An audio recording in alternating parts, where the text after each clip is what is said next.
to choose from because my reading skills are not on a high level where they should be, where they could be.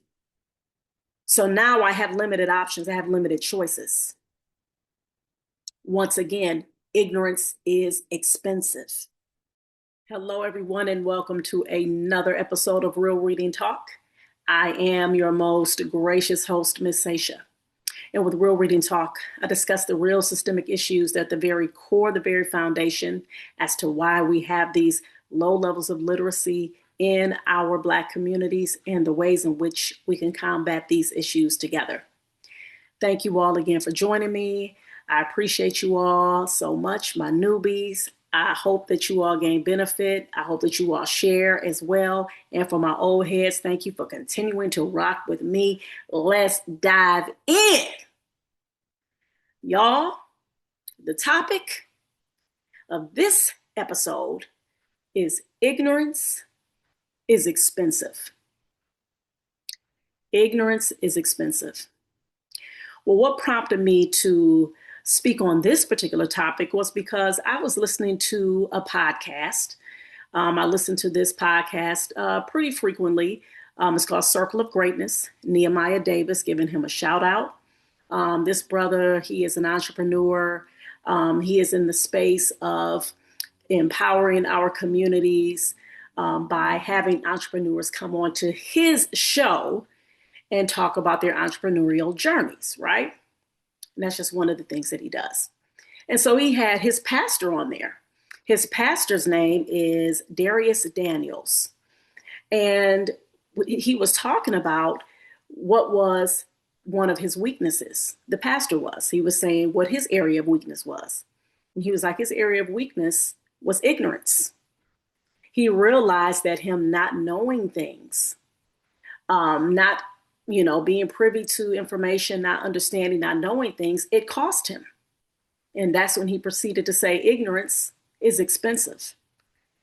And that's when the light bulb clicked in my head.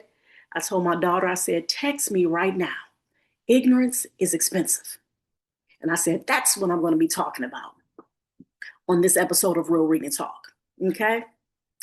Because that's the thing that I have been doing consistently with the messaging on my podcast, which is empowering our communities by letting them know how we must consistently, this is something we should be doing all the time, making sure that we're reading, making sure that our children see us reading, making sure that we are developing and nurturing that culture of literacy in our homes, because understanding that reading is connected to what? Gaining knowledge, which is connected to what?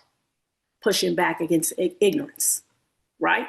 Reading, connecting to knowledge, pushes back against ignorance.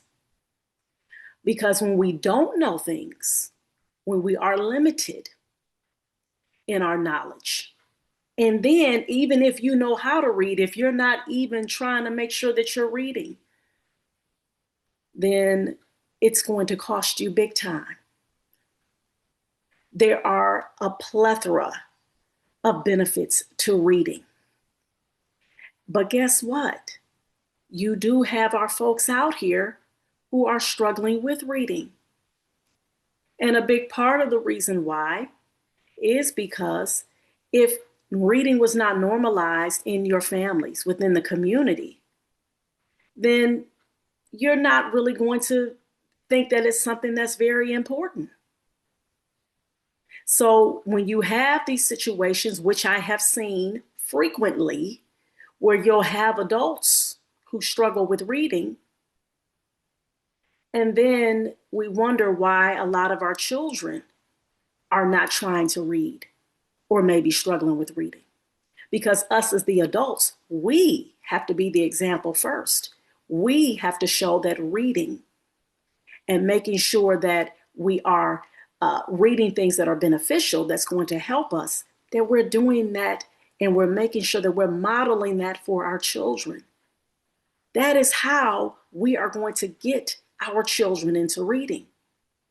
And this is how we are going to be able to stop, as much as we can, the ignorance, the not knowing, the not understanding, the not knowing how to go and research and look up things. So what I did was I jotted down the ways in which ignorance is expensive. So let me start off with the first one. The first one is intervention and support becomes a necessity.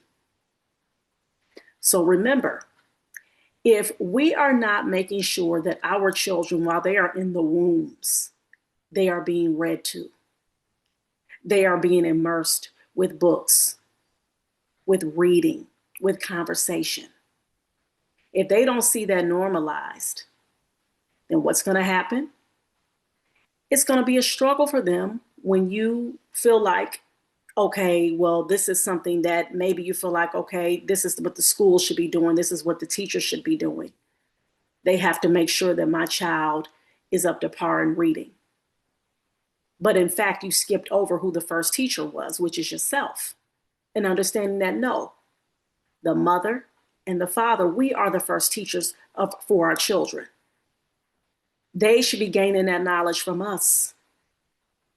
And so if we're making sure we're doing that, then they don't have to get intervention.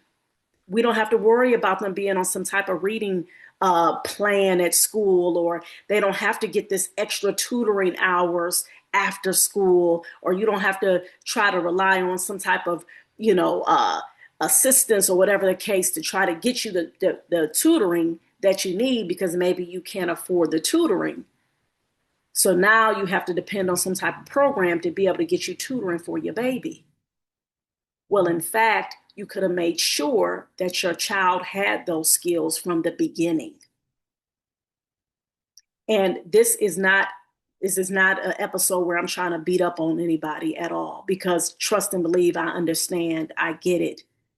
I know that, especially when you're talking about communities and the communities that I'm talking to, where there's a lot of struggle, where you have folks who are doing the best that they can, working 2 and 3 jobs. But I'm telling you now, the moment that we start changing our mindset about how we should be viewing our children and the things that we have to make sure that they have so they can be prepared, then we don't have to worry about trying to pay for things later on that can get a little costly because we didn't make sure we did our due diligence from the beginning. All right. So that's the first thing. Like I said, that's number one. The intervention becomes a necessity. Then, of course, number 2, one of the things that occurs when you have situations when our children, as they're getting older, and it becomes noticeable that they're struggling with reading. Now what happens? They have a lack of confidence. So now they're in their classroom and they're like, they see other kids in the classroom. They're able to read out loud. They're doing it very well. They're not afraid to raise their hand and be like, yes, call on me, I'm ready to read. You have that child or some children. Now they have not only a lack of confidence, now they're embarrassed, they're ashamed. So now what happens? Now their grades start to slip. And if it continues to carry on, they can actually begin to be like, you know what? I don't even want to do this school stuff no more. And y'all folks, y'all know, especially my educators who are listening, you've seen it, you know what I'm talking about. The moment that child starts to realize that the other kids around them are, in their mind, smarter than them, they can read better than them, they understand, their writing is better. Some kids, unfortunately, they begin to check out. And when I say check out, I'm talking about early as 4th grade. It's statistics that show that early as 4th grade, where the kids start just saying, man, forget it. And then that's when you start seeing an uptick of what? Our kids doing things to get in trouble. Next thing you know, it becomes this behavior issue. And then if you're in a system where you have the teachers, only thing they care about, they just want to have a quiet classroom, and your kid is not making it quiet, Your kid is making it difficult for them and then the other kids. The next thing you know, it goes in a downward spiral. Now they're labeled. Now they really feel embarrassed and ashamed. Now they do not want to go to school. These are things that are occurring. And that's, again, it's all rooted, again, like I started with, ignorance becomes expensive. Because now I'm about to go into the next issue that occurs, which is what? Now it's an issue of reliance on others. Meaning what? You have to get help from other people. Now you need somebody to read this for you. They have to explain this to you because it's hard for you to understand. Not know, just sometimes you may need some extra help with something because you're like reading something like, man, I don't get this. No, I'm talking about a literal dependency on others. And then it becomes a dependency on social services. Because now you're starting to step into the realm of, now you have limited options, limited career options. So if you have limited career options, you have limited choices in terms of you being able to be gainfully employed or have your own business because of the fact your reading foundational skills have been extremely shaky, faulty, just not even there. It just becomes a downward spiral of that person feeling like, man, I can't do this. I only have these options to choose from because my reading skills are not on a high level where they should be, where they could be. So now I have limited options. I have limited choices. Once again, ignorance is expensive. And it's one thing to be ignorant and you know that you don't understand something, but you're going to get the help. That's one thing. But another thing is when you just willfully ignorant. You're like, yeah, I know. Okay. You know what I'm saying? Yeah, whatever. And unfortunately, that's the kind of that attitude, that apathy that we see in a lot of our young people when they are in these schools and they are struggling. Because if you're struggling with reading, that means you're going to struggle with all the other subjects. If you don't have a foundation in reading, that means your math is off, your science is off, social studies, all the subjects. And just your critical thinking, your problem solving skills, you being able to reason, you being able to read in between the lines, you being able to predict certain things, you being able to have the ability to have a deeper level of understanding of things because you are reading. Remember, the more you're reading, and when you're reading a lot, your understanding of stuff really grows exponentially. You really start to be able to gain more insight. These are the benefits of reading. These are the benefits of reading consistently. And I trust and believe, I understand what we're dealing with. Remember, now we're already up against in this technological space where our children are not reading like how back in the day, how that was pretty much like a form of entertainment. When our parents was growing up and our parents, they talked about, oh yeah, they would read books and you know what I'm saying, or they're listening to things, on the radio and all of that type of stuff. It wasn't a lot of being inundated with all of the different things that's being pushed in our faces, right? With the social media, with all of these devices in our faces, we're getting all of that stimuli in an unhealthy way that's actually messing up our concentration, which actually messes up our attention span, all of these different things, right? Which affects our ability to be able to understand things. That's why we do have to get back into making sure that we are reading. I'm always going to promote physical copy of reading books. Get the physical copies. If you cannot, and you want to get some reading in, then listen to books. That's why listening, that is a great skill. Again, that's the foundation of how we learn how to read. The foundation is us what? Listening. That's why the mothers are told, as well as the fathers, read to the babies when they're in the womb, because they can hear. That's how we learn. We hear the sounds, the phonemic awareness, right? And so again, if you can't read a physical copy, listen to a book. But just like I started off with the episode, if we're not doing these things, if we're not making sure that our children are prepared when it comes to reading, I'm talking about have a strong foundation in reading, being able to pick up pretty much any book and be able to read the words. And if they are struggling, if there's a word they come across that they cannot get right away, they can use their decoding skills and they can break that word up because they know the sounds of the letters and they understand a majority of the phonics rules of those letters. And they're like, oh, okay, well, EA, it can make this E sound, or it makes the S sound, or it can make the A sound, right? When they are having that understanding, because they got that grounding from parents, from teachers, from a tutor, and all of that. When your children have those things set in place, then it makes it easier for them in life, which means what? Now they have the ability to be able to pick any job that they want to pick, because now they have a better understanding, because they can read the job description. They see, oh, okay, oh, this is for me. Oh, okay, got a lot of things that I'm into. Bam, no problem. Or if they want to apply for an LLC because they want to start their own business, now they can go on the website and read the information on there, and they can look and see. And again, if there's something that they don't understand, they come across something, then yes, they can go and research it or ask somebody to help them. But don't it feel good when you are empowered, when you can do stuff on your own first?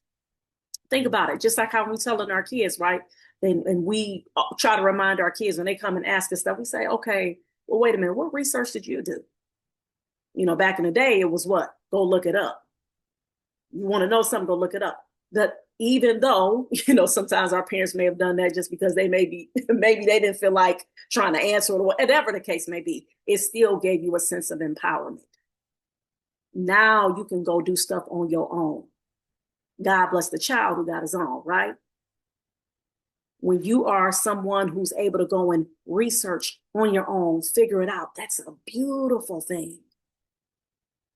And that's why I'm going to always promote that we must be reading, and we must make sure that we are preparing our children to be strong readers. Because again, like I said in the beginning, ignorance is expensive. So with that being said, I'm going to go ahead and end the episode now. And what I'm going to end with, though, is this. I have a literacy boot camp that's coming up in a couple of weeks. And this literacy boot camp is geared towards my kindergarten and second grade students. This is where your child, if your child is in the beginning stages of reading, or if they're struggling, or if you just want to take them to the next level, this is the literacy boot camp that they need to be in. This is where they will get that foundational structure that they need to be able to read successfully. There are 5 components to reading. You have phonemic awareness, you have phonics, you have vocabulary, you have fluency, and you have comprehension. With that phonemic awareness, that's when they are able to identify those sounds of those letters. All right, they understand that the word bat has 3 different sounds: b, at. Okay, that's that phonemic awareness. They can hear those sounds and those letters. Then the phonics, they are understanding the alphabetic principle, meaning what? Like the different rules, and understanding that this is how you link the letters together to make words. All right, that's the phonics piece. We hear a lot about that, right? We're hearing about the science of reading and all that. This is what I'm talking to you about right now. That's that science of reading right now, what I'm talking about. And then next you have vocabulary. Vocabulary is simply put, that's just the index of words, the words that you learn and the meanings of those words. The more you read, the more your vocabulary will expand. It will grow exponentially. You will be able to use different words instead of saying, oh, I like. Now you can say, I am fond of, I adore, right? Using the different synonyms. That's what reading does. It helps to build the vocabulary. Next, fluency. Fluency is being able to read in a way where it's smooth, great expression with fluidity, meaning you're reading and you're not sounding like a robot. You're not like, ignorance is expensive, limited career. You're not doing that. And the more we read, again, these are the skills that will become stronger. And then last, and definitely not least, because this is what we call the meat of reading, is comprehension. We have to understand what it is that we're reading. That's why, for example, I couldn't pick up a law book and start talking about, I just read this book. And then a lawyer come over and ask me, okay, what did that mean that you just read? And I'm just like, so it's more, reading goes beyond word calling. Yeah, I may have word called all those. I may have said all those words, great articulation, all of that, pronunciation, enunciation. I was rocking it.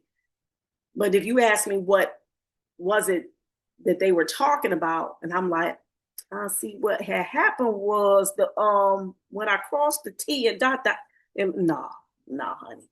You got to have comprehension. You have to be able to understand what it is that you're reading.